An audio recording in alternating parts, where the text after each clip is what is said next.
Guys, അപ്പോൾ ഇന്നത്തെ വീഡിയോയിൽ ഇപ്പം ഞാൻ ജസ്റ്റ് ഒന്ന് കാണിക്കാൻ പോകുന്നത്, നമ്മളിപ്പോൾ ഈ വണ്ടി വെള്ളത്തിൽ കൂടെ ഓടി വന്നതാണ്.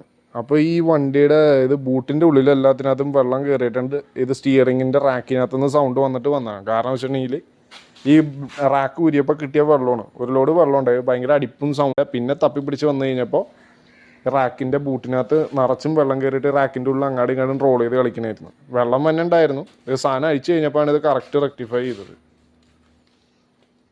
പക്ഷേ റാക്കിൻ്റെ ഉള്ളിലൊക്കെ വെള്ളം കയറിയിട്ടുണ്ടെങ്കിൽ അത് ഇരട്ടി കുറച്ച് നാൾ കിടന്നു കഴിയുമ്പോൾ ഇരട്ടി പണിയാവും. കാരണം വെച്ചാൽ ഇതേപോലെ വെള്ളത്തിൻ്റെ ഈ ബൂട്ടൊക്കെ അഴിച്ചു കഴിഞ്ഞാൽ വെള്ളം റാക്കിൻ്റെ ഉള്ളിൽ കയറി തുരുമ്പും കാര്യങ്ങളും പറഞ്ഞാൽ അതിന് പ്ലേ വന്ന് സൗണ്ട് കാര്യങ്ങളൊക്കെ ആയിരിക്കും.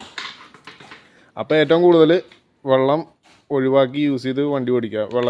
വെള്ളത്തിൽ കൂടെ പോയിട്ടുണ്ടെങ്കിൽ പ്രശ്നമില്ല എന്ന് പറഞ്ഞ് വണ്ടി ഓടിക്കുന്നവരുണ്ട്. പക്ഷേ അങ്ങനെ നോക്കിയിട്ട് കാര്യമില്ല. കയ്യിലുള്ള ധനനഷ്ടം ഉണ്ടാകാണ്ടിരിക്കാൻ എല്ലാവരും ശ്രദ്ധിക്കുക. അപ്പോൾ ഇനി നെക്സ്റ്റ് വീഡിയോയിൽ കാണാം. ടാറ്റാ.